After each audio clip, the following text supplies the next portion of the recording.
Hari itu, seorang tamu dari Portugal mendapatkan pengalaman yang tidak akan pernah ia lupakan selama berada di Lombok.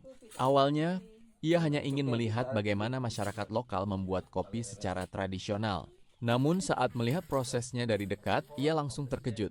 Untuk pertama kalinya dalam hidupnya, ia melihat biji kopi digoreng menggunakan pasir pantai panas di atas wajan besar yang dipanaskan dengan kayu bakar. Dengan penuh rasa penasaran, ia mencoba ikut menggoreng kopi. Namun baru beberapa saat berada di dekat api, ia mulai merasakan betapa panasnya proses tradisional ini. Sambil tertawa, ia mengaku tidak sanggup bertahan lama menghadapi panas yang setiap hari dirasakan para pembuat kopi tradisional Lombok. Setelah proses penggorengan selesai, ia kembali dibuat kagum ketika melihat bagaimana biji kopi dipisahkan dari pasir, menggunakan saringan yang dibuat dari seng plat sederhana. Menurutnya, metode seperti ini belum pernah ia lihat sebelumnya.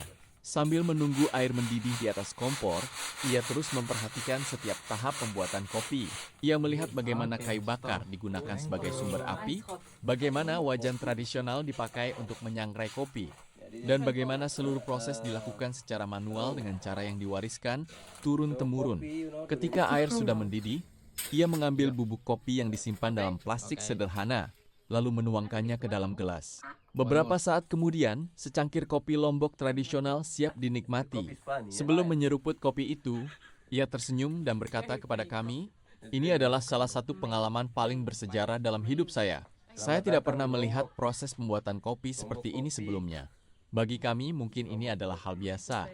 Namun bagi tamu dari Portugal tersebut, melihat kopi dibuat dengan cara tradisional, menggunakan pasir pantai, kayu bakar, dan peralatan sederhana adalah sebuah pengalaman yang sangat berharga.